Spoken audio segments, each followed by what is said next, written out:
안녕하세요, 오닉스입니다. 오늘은 많은 분들이 문의를 주셨던 부분입니다.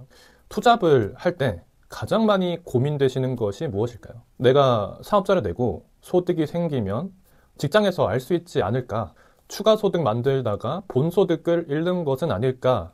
일 겁니다. 우리 에어비앤비, 즉 외국인 도시민박업을 주업으로 하시는 분들도 계시지만 사업 특성으로 인해서 투잡으로 하고 계시는 분들도 정말 많죠.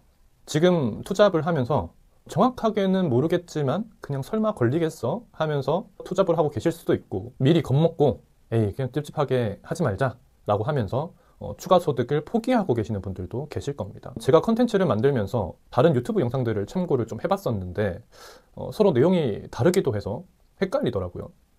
그래서 국민건강보험 고객센터와 국민연금공단 고객센터에 문의해서 이 내용을 확인을 해보았습니다. 먼저 건강보험에 대해서 말씀드려볼게요. 제가 질문한 것들입니다.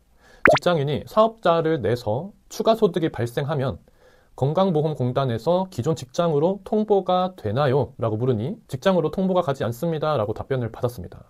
그렇다면 직장의 투잡으로 내가 소득이 발생을 하고 있는데 월급 외에 어느 정도 소득이 발생해야지 건강보험료가 추가로 부과되는지 물어보았습니다. 여기에 대한 답변은 4대 보험 직장으로 가입된 직장 가입자의 경우에 다른 소득이 연 2천만 원 이상 초과를 하면 이 초과분에 대해서만 보험료가 발생한다고 합니다. 유튜브에 찾아보면 2천만 원을 넘게 되면 건보료 때문에 알게 된다라는 얘기들이 많았는데 실제로 알아보니까 이 금액과 상관없이 직장에서 알 수 있는 방법은 없다라고 합니다. 그리고 2천만 원 이하면 추가로 건보료는 나오지 않았고 2천만 원이 초과되었을 경우에 2천만 원을 공제한 다음 알려드린 계산식에 따라서 금액이 산정되게 됩니다. 국민건강보험 사이트에 들어가면 계산기도 있어요.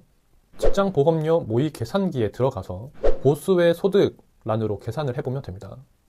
여기에서 한번 해보면 월급 300만 원을 설정을 하고 보수의 소득에 1000만 원 넣어보고 2천만 원 넣어보고 했을 때 금액이 모두 같은 것을 볼 수가 있습니다. 근데 3천만 원의 값을 넣게 되면 금액이 변동되죠. 그래서 정리를 하면 일단은 건강보험에서는 내 매출 금액이 얼마가 되었든 직장에서는 알 수 없고, 다만 2천만 원이 초과하게 되면 초과분에 대해서 건보료가 추가로 나온다.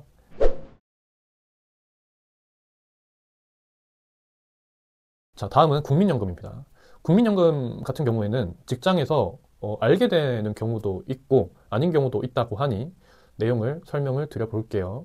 직장인이 추가로 사업자를 냈을 때 직장에서 알 수 있거나 통보가 가나요? 라고 질문을 하니 이렇게 답변이 왔습니다. 근로자는 없습니까? 없다면 개인 사업자, 사업장으로만 연금이 고지됩니다 라고 답변을 받았고, 근로자가 있다면 알 수 있습니까? 라고 물어보니 근로자가 있다면 근로소득 그리고 근로외 소득을 합쳐서 617만 원이 초과됐을 때 보험료 조정이 필요할 수 있기 때문에 변동 내역을 확인을 할 수가 있다 라고 합니다. 그러니까 직장에서 인사팀에서 보는데 이 연금 보험료가 갑자기 너무 많이 나온다, 이상하다, 이렇게 확인을 할 수가 있다라는 거죠. 그렇다면 직원이 있더라도 617만 원을 초과하지 않는다면 회사에서는 모르는 건가요? 라고 물어보니 알 수 없다라고 합니다.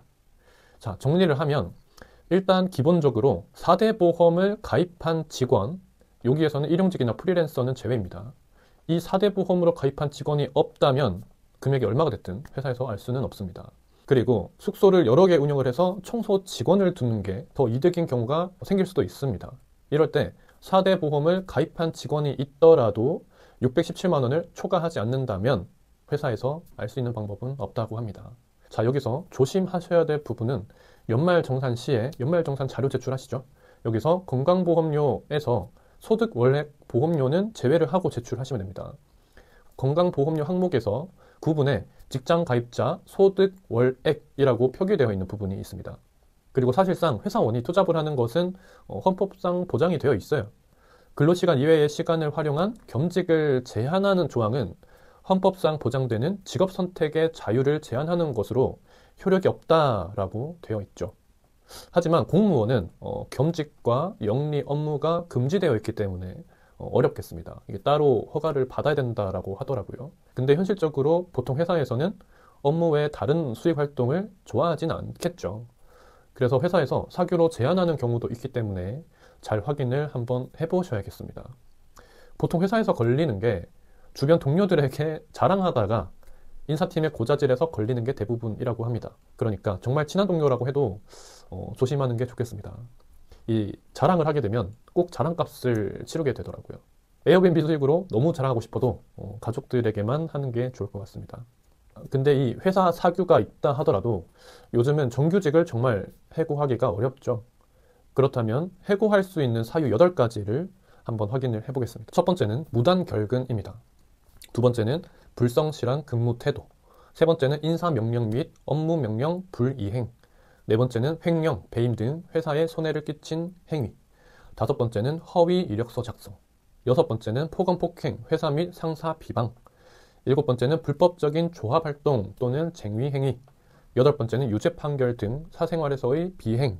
이렇게 8가지라고 합니다. 에어비앤비는 청소를 전부 맡겨서 반자동화를 하거나 퇴근 이후에 청소를 하거나 혹은 주말에 청소를 하면서 일부 일을 하는 경우가 있긴 하지만 근무 시간에 청소를 하진 않겠죠. 그렇다면 위사항에 해당될 일은 없겠습니다. 저도 회사를 다니는 와중에 추가 소득을 만들었었습니다. 이때 가장 고민됐던 것이 회사 일에 지장이 없으면서 만들 수 있는 추가 소득이 뭐가 있을까였습니다. 최종적으로 물론 퇴사가 목표지만 아무 준비 없이 퇴사를 하기에는 너무 불안하죠. 그래서 어느 정도 수익을 만들어 놓은 다음에 퇴사를 해야겠다라고 생각을 했었죠. 저는 부동산 월세부터 시작을 했지만 부동산 수업을 듣고 낙찰받고 명도하고 인테리어하고 임차인 구하는데 한 8개월이 걸리더라고요. 그렇게 고생을 해서 세팅을 하니까 한 달에 수익이 25만 원 정도 됐었습니다. 근데 이것도 굉장히 잘한 케이스라고 하더라고요. 그때 부동산 경매 말고 합법 에어비앤비를 바로 시작을 했었더라면 어땠을까 하는 생각도 듭니다. 얼마 전에 인터뷰했던 수강생 남키 님도 회사를 다니고 계시죠. 그리고 에어비앤비로 추가 소득 월 300만 원을 만들고 계시니까 한편으로는 부럽다는 생각도 듭니다. 이 내용이 궁금하신 분들은 위 카드를 클릭을 해주세요. 매주 월요일 양질의 컨텐츠가 올라옵니다. 구독을 해놓으시면 도움이 되실 겁니다. 그러면 다음 주 더 좋은 영상으로 찾아뵙겠습니다. 감사합니다.